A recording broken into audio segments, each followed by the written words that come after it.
ఇక ద్వాదశ రాశుల వారందరూ కూడా పాటించడానికి వీలుగా ఉన్నటువంటి పరిహారం ఏదైనా తెలియజేస్తారా? ద్వాదశ రాశుల వాళ్ళకి పరిహారాన్ని కనుక మనం వాళ్ళు గమనించుకున్నట్లయితే ఈ రోజున అందరూ తమ తమ ఇష్టదైవాన్ని ప్రార్థించుకుంటూ రోజుని ప్రారంభించుకుంటారు.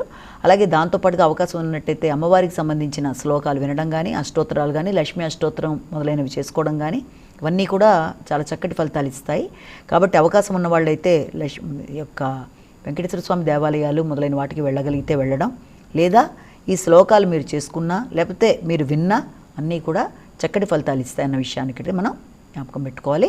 అలాగే దీంతో పాటుగా ఇప్పటిదాకా మనం చెప్పుకున్న రాశి ఫలితాలు అందరికీ ఉద్దేశించి చెప్పినవి కనుక తమకే వర్తిస్తాయని అనుకోకుండా ప్రతి వాళ్ళు కూడా తమ వ్యక్తిగత జాతకంతో కలిపి ఈ రాశి ఫలితాలు చూసుకుంటూ వ్యక్తిగత జాతకంలో ఎదురవుతున్న దశ అంతర్దశల్లో ఎదుర్కొంటున్న ఇబ్బందుల్ని ఆల్రెడీ మీరు ఏదైనా పరిహారాలు పాటించుకుంటూ ఉన్నట్లయితే ఇప్పుడు చెప్తున్న ఈ రాశి ఫలితాల్లో ఎదురవుతున్న చిన్నపాటి ఇబ్బందుల్ని మీరు చిన్న శ్లోక పారాయణతో కానీ లేకపోతే భగవంతుడి దర్శనంతో కానీ అధిగమించగలరన్న విషయాన్ని జ్ఞాపకం పెట్టుకోవాలి.